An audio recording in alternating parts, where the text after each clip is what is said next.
I was living in New York with my wife. That time, and we were sitting in our couch, futon couch. It wasn't even a couch. That was when we started our life from Queens, Astoria. And then we were thinking about the name of my show. This way back. And then it just popped up. A Loud Silence Media. And my wife said, this is nice. I think it's basically two sides meeting, loud and silence. So I picked it. Right? When I picked it, when I started with my wife in New York, we used to live in a 1-bedroom apartment. And when I say a 1-bedroom apartment, so many people in New York, they know. So what happens is, I used to work at Delta. Then my wife also used to work with Time Magazine before she went to Washington Post and came to New York Times. And then, so what happens? The same living room, I have to put, one of these days I'll share pictures with you people. I have to set up my camera, my green screen, and do my show. And you see, my show started as a satire. And it started as politics with a little bit of comedy mixed with it, because I didn't know how Ghanaians were going to take a young man trying to speak on issues. You get it? So when I started, it was basically satire. I'm talking about politics, but I'm trying to make it funny. And as time went on, I studied the Ghanaian mood. I realized that we are very difficult people, and we are people who need constant attention. Let me put it that way. We needed constant remembrance. We needed to be pricked every time. So along the way, I realized that Ghanaians did not even understand satire. They didn't. Lots and lots of Ghanaians did not understand what making joke out of something. Ghanaians did not understand. So as time went on, Mr. P, Mr. S, team, are we good? I'm getting information. Our sound is low.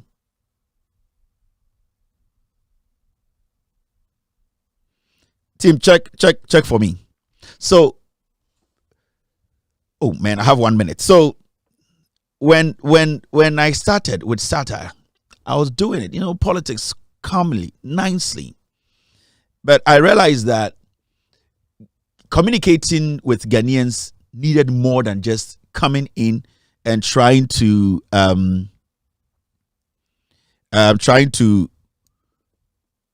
add a little bit of humor, using the humor to speak politics. Let me say it that way. So I was trying to use humor to pass on my message, which was politics. It was tough because Ghanaians didn't understand. Ghanaians don't know what soft joke is, what hard joke is. Ghanaians are very complex people.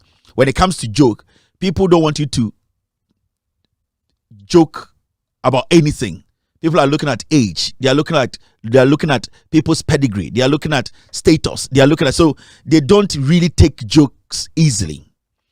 So along the way, I revised it and I said, okay, I'm going to go a little bit more diplomatic. Meaning, I was going to go a little bit more of, a subtle, a little hard-hitting to see how Ghanaians will react. So I started going with a white shirt.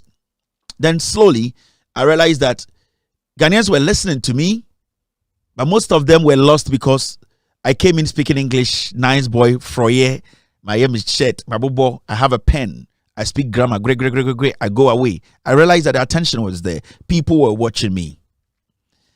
But at a point, I realized that people were not really getting the message. That was one, because where I wanted the message to get to was so deep, was so far.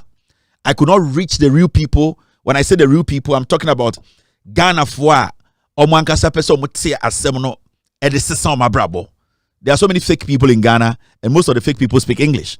So at a point, I was like, no. Now I'm doing mid-tempo hits.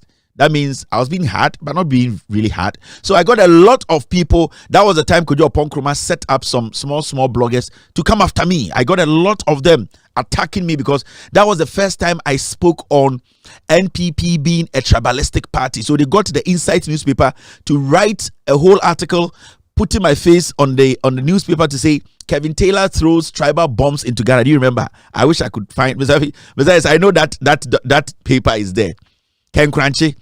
So Ken Crunchy came and wrote a whole article, put me on the front page, NPP Ken Crunchy, that Kelvin Taylor, a small boy in America, is throwing tribal bombs into Ghana and that is going to cause chaos and all that. That was the time Ghanaian young people got to know that no, the word is supposed to be spoken raw for us to understand what is really going on. Because almost Soranopa, most of Ghana for almost Soranopa, all that they were hearing was Kukuruku, all that they were hearing was news file, all that was here. So they did not really understand what was going on. Because some people come on TV, radio, they have their own language they speak, they come with their friends, and then they speak it and they walk. You see, so the message was on top of the whole system, but the message never sank. And those who were able to sing the message were using tribal tones to sing the message. So some local radio station, Akan radio station, took advantage of the language and they were also backing their message with tribe. So those who don't understand the English language, they left the English language to go. And those who were basically the locals that we were supposed to communicate with them for the message to go down, then almost none of the message in equal form. So those guys too were adding a lot of tribal sentiments to the message. So I weighed the system. And I said, no, there needs to be a level ground, a middle ground that will cut across. I'm showing you, and I'm doing this to the young, to let the young people understand. I've been doing this over. Loud Silence Media was registered in 2012. Do the maths. When I registered my company in Ghana, it was registered 2012. That was when Loud Silence Media was registered. And I know most of you guys on TikTok and Facebook, 2012, my dear friend, registration of a company. And all along, my wife was behind me. So, the same time I was doing documentaries. I did a few documentaries. I'm the first person to do gay documentaries in Ghana. Documentaries on gays. In 2013-14, my first documentary that I did and sold to the Times magazine. At that point, now there were about 60,000 gays in Ghana. That was 2013. There were about 60,000 gays. And those guys I did a documentary on. Right now, they live in America. They here because they seek asylum and they are in America now. Around 2013, there were about 60,000 gays. So more gay assembly, you don't even understand what's going on, how these things. So I realized that there was supposed to be a middle ground there, right? So I told myself one day, I'm going to penetrate. Because you see, when you come on TV, you wear nice shirts, you speak.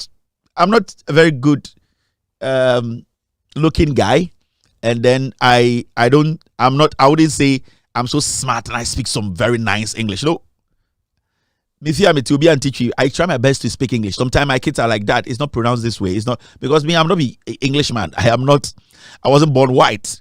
Whatever English I'm speaking is what I learned in school. And there's one thing I have done all my life. I have tried not to force myself to speak like the white man. No. And that's one thing my wife likes about me.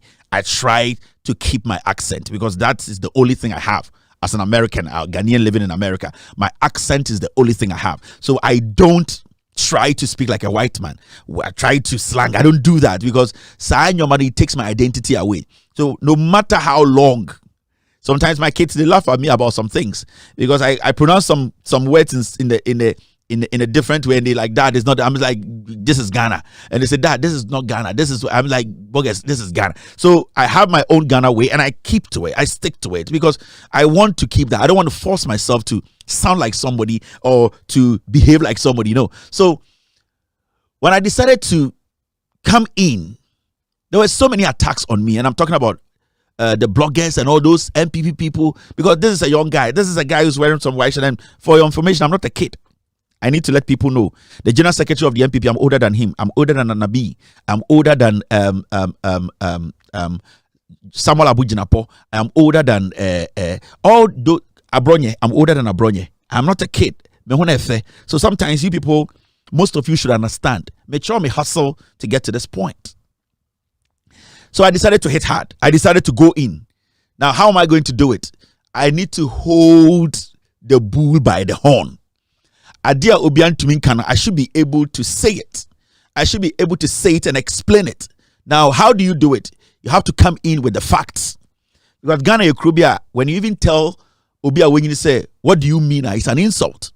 When you tell Obia when you say, why are you acting this way? It's an insult. Okachobia when you say, the way you acted was very childish. It's an insult. So Ghana is a place or a country where every single statement you make against Obia Winyinichen Obiano, Deno, he will convert it and turn it into an insult. So it was a very slippery ground, very slippery, sloppy place for me to go in there.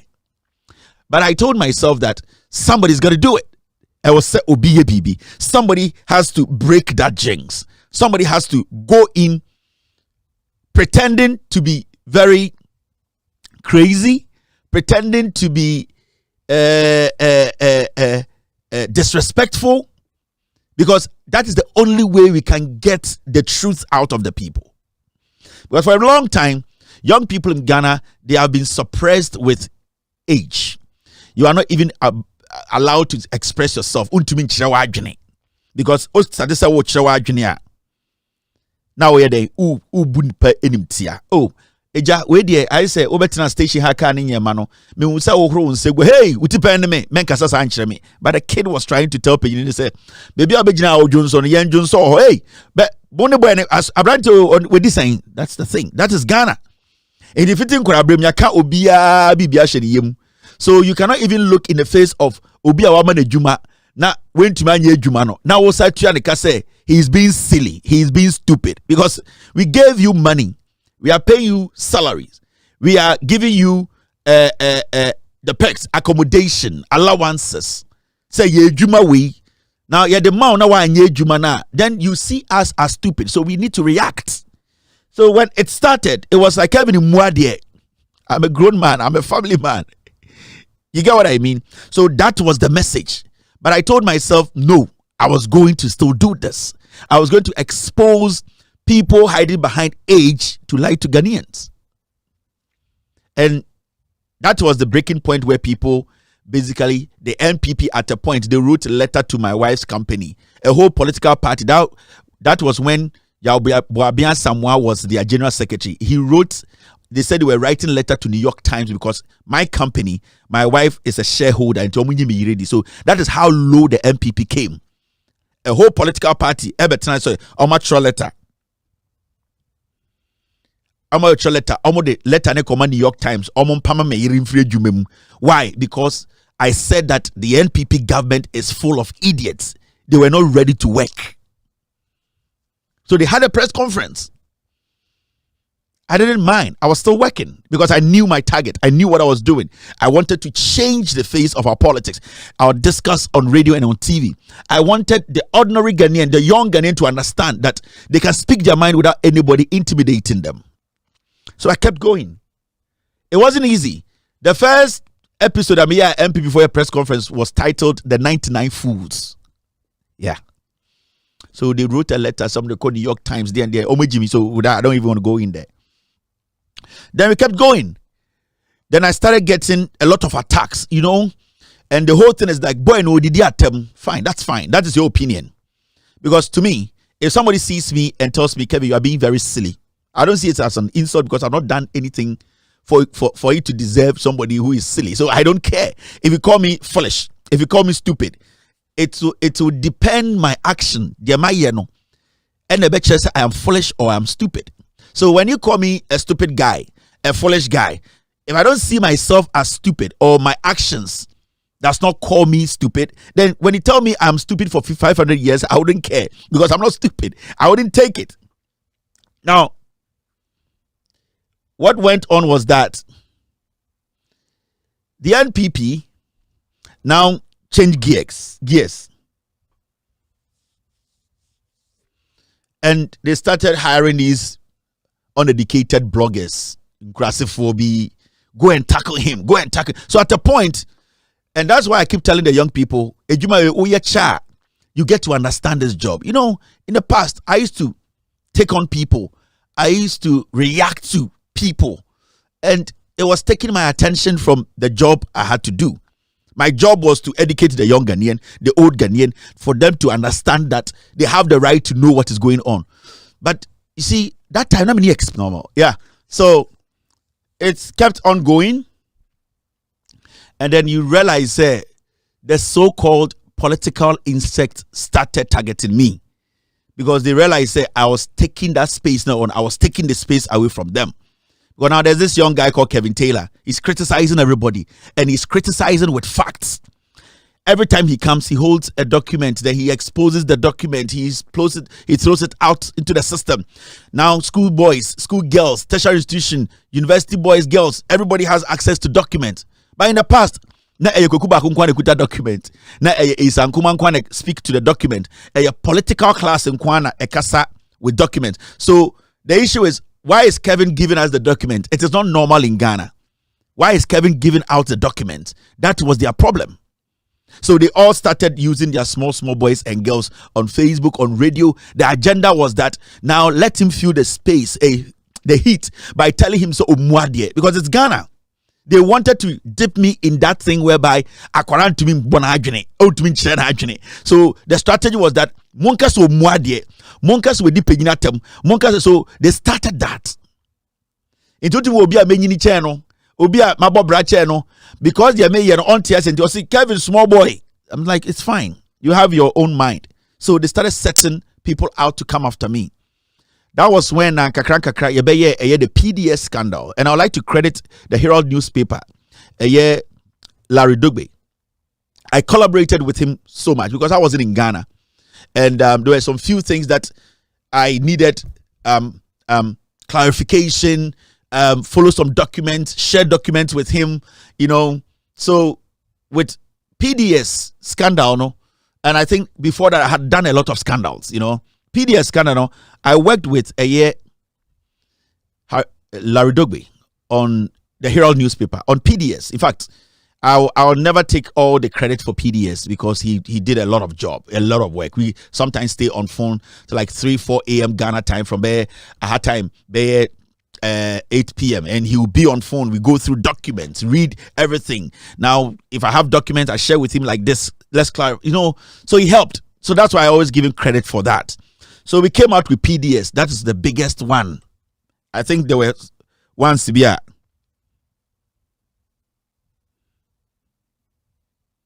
Yeah, once to be at PDS by. So it was also a big deal. I don't know, there were some other scandals I made in Kanye, right? So PDS started the whole anger towards me. Why do you touch Gabi? Why do you touch Bumpty? Why do you touch Ekufuado? Why do you touch Baumia? Why do you touch the money of Foriata? Why do you touch PDS? Who are you? Wako school when university ben owie, oko school ben or a wine on tibrofo. So that was the thing. All to discredit or to discourage me. I didn't stop. I kept on. So at a point, they devised a strategy, and the strategy is to gag me. How do we gag this guy? Or America, your Ghana, we don't know what he does. Ebi krampo or she basement be, ebi or no krampo ni baby te, ebi krampo to be chain. So how do we gag him? That was when I did the story one scandal about number one. How a Sankuma and then a now too many stories. And I came to expose a Sankuma who was on TV every day lying to people about his involvement in the number one scandal. So now, Sankuma lost his credibility. Everybody got to know he's a criminal. He sits on TV, lies about everything because they all wanted Ekufuado to keep stealing because Sankuma so now they appointment to abide him. So they realized that you have touched another live wire. Sankuma, they were the ones who were creating politicians for the MPP. They were the ones who were the clean boys. They were the cleanest. Mechanism. Cleanest. No. So MPP for no edin kwasi asema. Saturdays Sankuma mobile TV so be clean yomo in the name that they are legal brains. So most Ghanaians they not question them.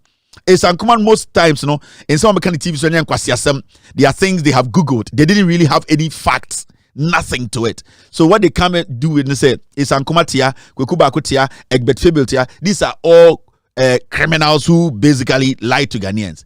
So now I do a Sankuma story. Ghanaians get to know the fact. I present everything. I presented everything. Then a Sankuma's credibility dies. Everybody gets to know he's a liar, he's a criminal, he's a thief.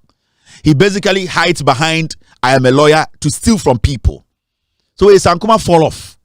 One of their live wires, it's been cut off. Problem about their communication, 30%, you're breaking it down. Because a Sankuma na ye juma more weekends. And just like Kelvin Taylor and Sake Sankuma, he might touch another one. So we need to use a Sankuma to go after Kelvin Taylor. Now what happened? Sankuma says he's suing me in America so that he can find a way to gag me. So they all went behind Sankuma, Gabi, Samens of City News, Paul Adumochri, Kwekuba, they all told Sankuma, sue him. Now, the address Sankuma used, all the address was wrong. He used some New York address, some stupid address I've never even left there before. Everything that Sankuma put, he spelled my name Kelvin, and every single thing that he filed in Ghana said will sue me was wrong. So I didn't see the need to even respond to it because everything about it was a lie. And then I heard it said Sankuma has mailed the suit to who? I don't even know to date. I did not receive any suit from Sankuma. But what they did is they connived with the judge, and then the judge gave Sankuma judgment. Oh, Sankuma, you have won. The person you filed a case against, the lawyer representing that, you could not even get a reliable address to get any response. You say, Sankuma court judge said 2 million. Okay. Because me am Kevin Ametian, me nim call to be her. Obia sue me. Obia bail if bia. I've not received anything. So nobody in this world can tell me I've been sued. I still kept doing my job. Now me Juma.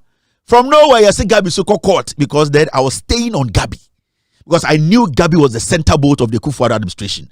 That is why deliberately they didn't give Gabi any political appointment. So I saw that Gabi was the center bolt. So now I have to unscrew Gabi.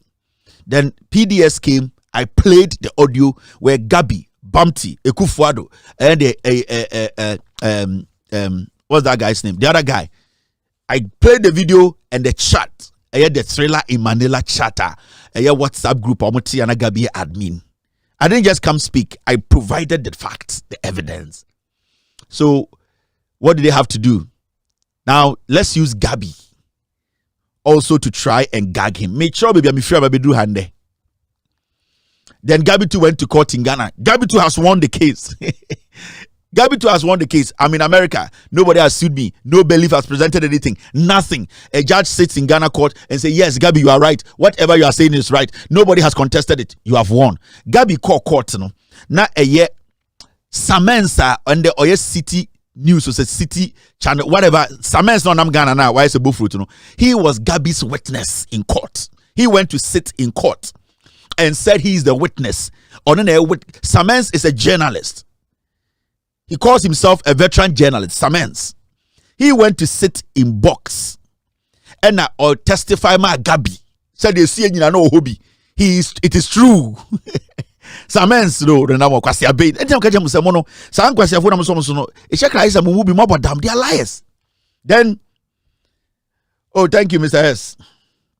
And get me the other one. Get me the other ones. Let me put all on the screen. Be ready baby. Then Gabi so called na Gabi so nya win. Kelvin Taylor the lawyer here, you win a lawyer. Kelvin Taylor no responding to any suit. You respond here. Kelvin Taylor no 07 no you nim ya the letter B and say Gabi also was 7 Kelvin Taylor and they are judging say Gabi winning. Gabi so ko just call Kelvin Taylor. These were all the things they put together to make sure say I will shut up because they didn't know nipa me yet. They had no knowledge about me and they still have no knowledge about me. They don't know what I represent and what I do. And anytime I said there are so many people in Ghana and abroad, they don't know me, they don't know what I do. And then enemy strength, you know. So I like it when people underestimate me, when people try to call me names, when people try to in life, when people underestimate you, that is the best thing in life. I want the Gabi one. That is the best thing in life when people underestimate you. So Sankuma got his win. Yes, Uncle Jiska. And Sankuma so call we winning. Then why this whole my jack? So Sankuma too got a win. Gabi so benya win. Kelvin Taylor and Yabechina, then they were so excited. Ekufuado was behind this. Baumia Dems were behind this. They were pushing this because if we are able to gag this boy, the NDC will never come to power. What has Kelvin Taylor done? I was just showing Ghanaians documents. Every single day I sit on TV, I was giving it to them. Ghana for Munjen Kokenkai. Ghana for Munjen Kokenkai. This is what I have discovered. This is the work we have done. Remember, this is the job of the Ghost team. They were on the ground, sacrificing their life. Ekufuado government, do you know that? And the Kufuado, say official for document. Now they will kill you. So all my Ghost team members, their life, they'll be because they can be killed any day. It wasn't a joke. Gabi a winnie. Yanka bibia. Some de me juma American amity. So far, Obianya American belly fibia ba me feel me catch them say was 7 me say my den makodi boni. So me, I didn't care about anybody. I was doing my job. And check right before that. The Ghana consulate in New York, ESMA, 2 gentlemen. That time, 2017 or 18. That time, I Zara. And almost smart, 2 gentlemen, and not 2. So, Mumbra, no measure baby, I met. This is America. So, one morning I was there, and I'm with a gentleman, Minubi. I day. In my neighborhood, I don't mean to disrespect anybody, but a purely white neighborhood. Ain't he? Anopami was ana memusa brante bi ebo me bell ena me bie satana zara sakra. So yeah, that's Gabi. So me be a gate gagram say what do you want? And so I came to this neighborhood and I'm looking for one Nigerian, and that Nigerian all the white guys say they don't know, so you are the only black guy I want to ask. And I'm saying I don't know anybody, and I'm fumigating him. But when I closed the door, somebody told me this guy is a liar. I looked at my camera and I realized that he stepped back a little bit, looked at that time I used to stay in a townhouse, looked at my building and started walking away. So quickly, I called my wife. That's 2018, I think so, because Nazara, the bear 1 year. So quickly, I called my wife and I'm kind of saying, Onje Zara, because we are at home. And I'm saying, I need to follow these people and see where they are coming from. Stupidly enough, almost free Ghana consulate from New York, na park car just outside my neighborhood. It's not with some black SUV, and I'm who's a number near diplomatic number. But I wanted to take a picture of the number because diplomatic numbers one number was so you can now trace and see mission and I say embassy freeba. So I moved my car. So that time I moved my car and I followed them. And you do traffic light, and I'm taking a picture of the license plate, and I just turn around.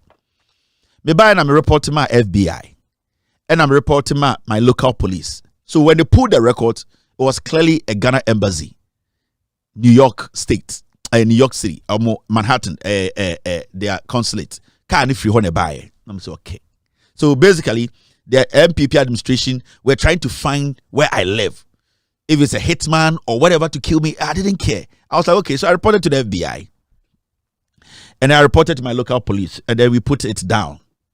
So I was very alert from there. Let's fast forward. I was still doing my job. I'm telling the young people. So when you see me today sitting here,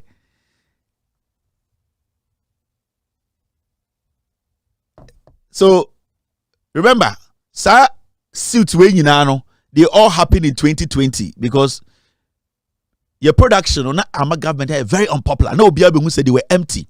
They didn't have anything for Ghanaians. They were lying. They were thieves. So now the only target was me. If they are able to shut down my production, they are good. So all this thing led to 2020. They all going to court 2020. It's Sankuma Gabi. And check, let me fast forward. And the show they start here. Hey, fast forward. And maybe a story be about Atachia. No, a housing minister. And no, since some dubious contracts be. In this contract, there was a lady also Germany, and a MPP for chairman. German for national BBB or Germany. So that lady, the close friend, He and Kennedy Agyapong. So when I did the expose, I told Ghana for say Atachia is signing some dubious contract be for the lady. Omo sa contract sikana. Omo yiska no de akwa kwakire abrofo no say omo nya contract for Ghana. Na oma jiska no maba. You see, it was a whole complicated thing. So I did the scandal. And Kennedy called Germany. And Kennedy Agyapong. I called J Mike. And I respect Kennedy so much. He was doing this for his party. Obia Nkobeye, because one, you are seen as a big boy in the party. You are also protecting your territory. You are protecting where your money comes from. So at that moment, and he was being a man. So Kennedy took a mic and told them, say, he will handle me. And that so Kennedy took over the fight. So the whole MPP came behind Kennedy because Akompreko does not lose fights. It's just me and my production team. A young man in America, a whole government. So Kennedy started the back and forth with me. But you see, when Kennedy started with me, I realized that Kennedy, this is not personal. I'm trying to let the young people understand. And I've told you, I respect you a lot. There were some mistakes you made along the way, and I don't blame you. Because it's my party. The people I thought they loved me, they supported me, And I'm just letting people know what has happened. And you're personal. I have nothing against you. So Kennedy understand this. So it started a back and forth thing. And Kennedy started saying a lot, And I remember saying, a lot.